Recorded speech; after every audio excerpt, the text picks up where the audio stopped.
Alright guys, could Ireland invade Iceland? Does that sound crazy? Well, it may not be as crazy as you think, especially now with Russia here invading Ukraine. The world is distracted by that. Ireland and Western Europe could launch a sneak attack on Iceland and take over the whole country. And all it would need to do is go from Ireland here up through the North Atlantic and take out the capital Reykjavik. And we'll see why just taking out the capital would mean taking over the whole country.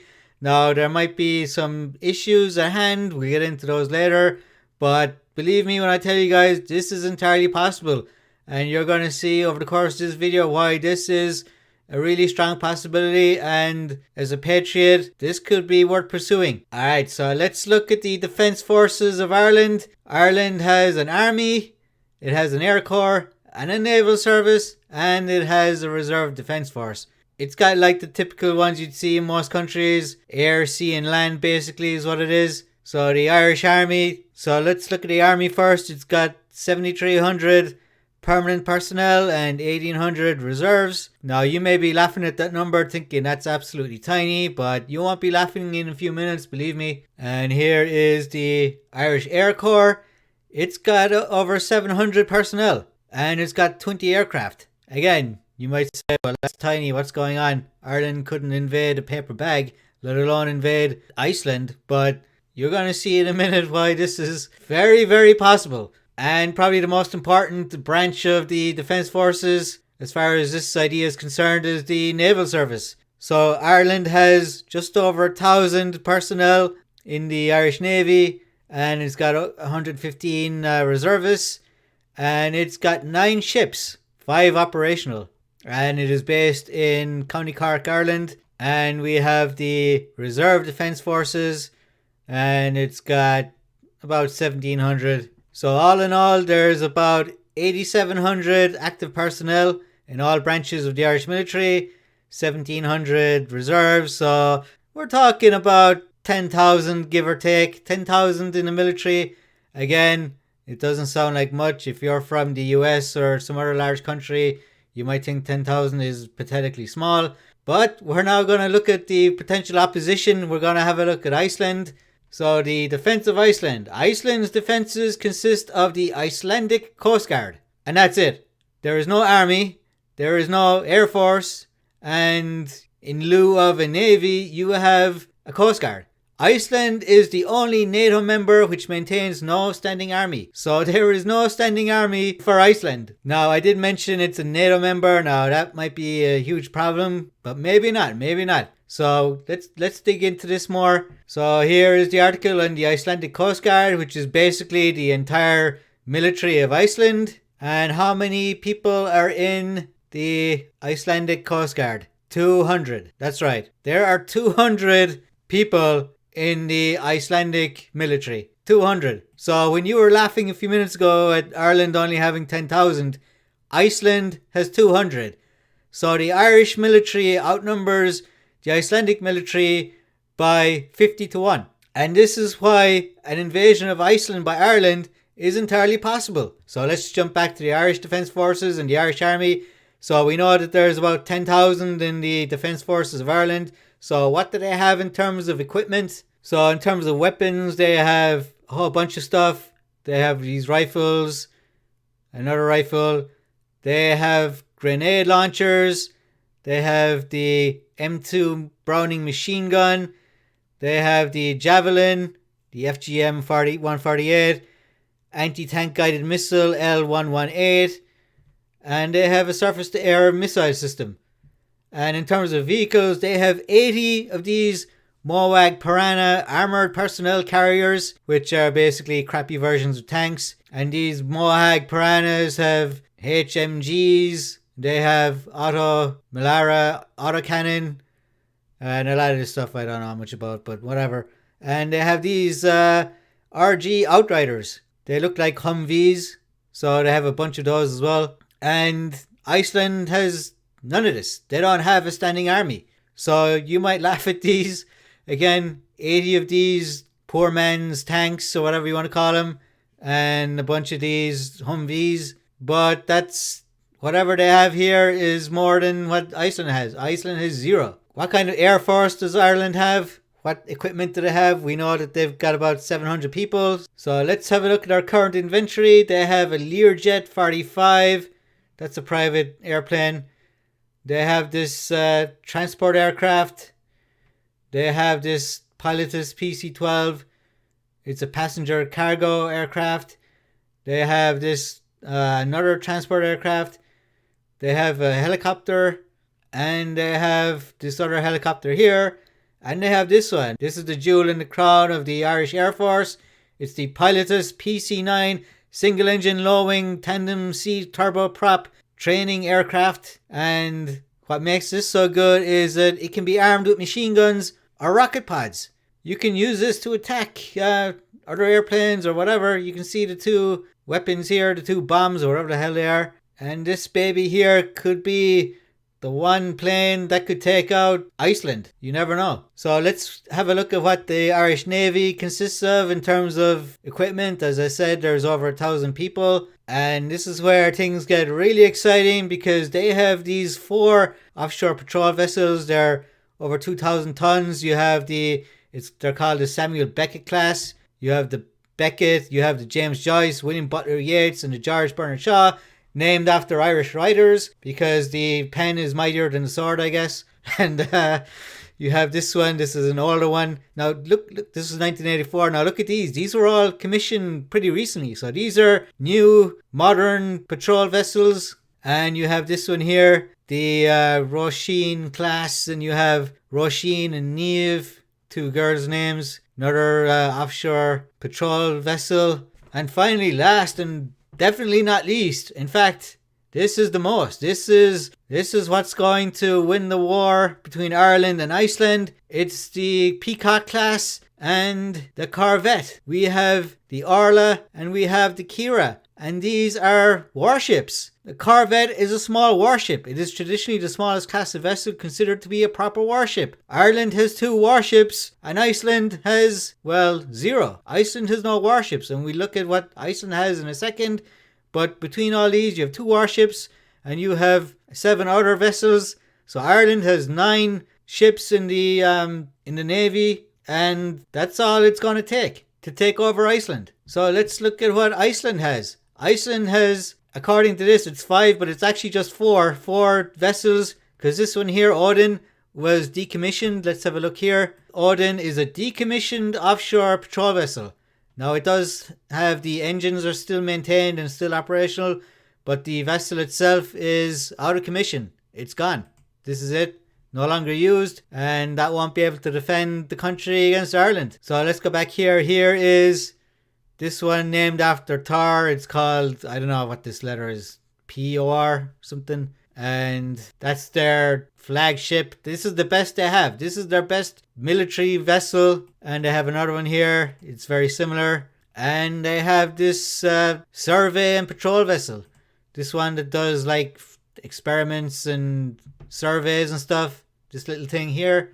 And that's not going to defend against much really, is it? So the Icelandic Coast Guard does have some aircraft. It has 3 transport helicopters. And it has 1 fixed wing aircraft, 1 airplane, and this is it. This is the de Havilland Canada DHC-8, also known as the Dash 8, and that's it. That's all they have, and it's not an attack plane, it can't carry any weapons, and that's the only airplane they have. So Ireland's Pilatus PC-9, with its capability of carrying these rocket pods or whatever, all it has in opposition is this. So who's going to win? This de Havilland plane that can't attack anything, or this plane here that can actually attack and bomb targets. But as I said, this is where the war is won. You have these vessels here. Look at this patrol vessel here, the Samuel Beckett, and you have the older class, the Etna class here. Good enough. It's going to be 9 ships against 3 or 4. It's going to be 3 of these against the 9 Irish ships, including 2 corvettes. I mean, you can't really count this. This is not going to do anything. And there's the South Korean built one named Freya. Here it is here. So this is their newest one, and it's very similar to the other 2. patrol vessels, and it's the best Iceland has.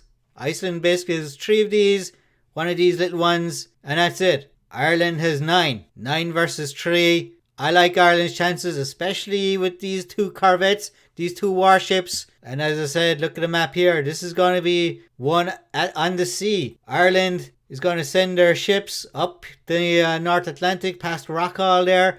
And it's going to go up here and take out Reykjavik. And like I said, all they have to do is take Reykjavik, because let's have a look at Iceland here. Its population is only 371,580. That was the 2021 estimate. And the vast majority of the population lives in the Reykjavik area. So it's called the capital region. So you have Reykjavik and some other towns here. Reykjavik by itself has a population of 131,000. And then if you add the other nearby towns, the total population of this area is 233,000, or 64% of the population of Iceland. So here it is on a map, this area. You have Reykjavik here and then these other towns, and 64% of Iceland's population lives in this small area. So all Ireland would have to do is just come up here with their 9 ships, take out these patrol vessels with the corvettes, and use the one pilotless airplane to bomb a few buildings in Reykjavik, and that's it. It's done. The war is over. Ireland has taken over Iceland, and Ireland could have all this beautiful Atlantic Ocean here, all that wonderful fishing, all those fish here that Ireland could use and sell and make tons of money off, and you're going to have 370,000 conquered Icelandic people singing the Irish national anthem and taking down the flag of Iceland and raising up the Irish flag in Reykjavik. Now, is it as simple as I'm saying? Well, there could be a few issues. One being that Iceland is in NATO, and NATO has like a mutual defense pact. So NATO, you got America and Canada and a whole bunch of European countries, including France, Italy, Germany, Spain, Portugal. Basically all of Western Europe is in NATO. And you have Turkey as well, and Greece, and a bunch of Eastern European countries. And NATO is one of the main reasons why Russia is invading Ukraine right now. So maybe because of the Russia invading Ukraine, that NATO is so distracted. Now, Ukraine is not in NATO, but NATO is shooting its mouth off about Ukraine. But Ireland's big advantage here is that Ireland is in the European Union. So would NATO countries attack an EU country? And there's a huge overlap between NATO countries and the EU countries. It would be a really weird situation. NATO would be in a very difficult situation where you would have EU countries attacking Ireland, another EU country. So the UK, they're in NATO. Would they attack Ireland because Ireland attacked Iceland? And speaking of the UK, I want to talk about the Cod Wars. So the Cod Wars, it's kind of a misnomer. It wasn't really a war per se, but basically it was an argument over fishing rights. Iceland extended their fishing zone so that foreign vessels couldn't fish around Icelandic waters. And here we go. Here is Iceland here, and here is the internal waters. And this shows you the expansion here. So they expanded their territorial waters way out here. And this meant that British vessels and other vessels could not fish in these waters. So you had a bunch of incidents between UK boats and Icelandic boats, and it says here that each of the disputes ended with an Icelandic victory. So Iceland basically won the Cod Wars, and the British fishermen were told to get lost, and a ton of fishing jobs were lost in the UK. But the UK could have wiped out Iceland if it wanted to, but the really weird thing is that both these countries are in NATO, so the whole thing was just really bizarre. Again, it wasn't really a war per se, but one person did die. An Icelandic engineer died, and a British fisherman got seriously injured, but I think he survived. I wouldn't completely write off Iceland, but Iceland, when they decided to get rid of their standing army, it just left the door wide open for attack. And I think Iceland being in NATO, they think that nobody's going to invade them. But Iceland is not paying their fair share into NATO. They're paying a tiny percentage of their GDP. It's nowhere near the 2% pledge. And so maybe if Ireland said, we're invading Iceland, and if Ireland tells all the NATO countries,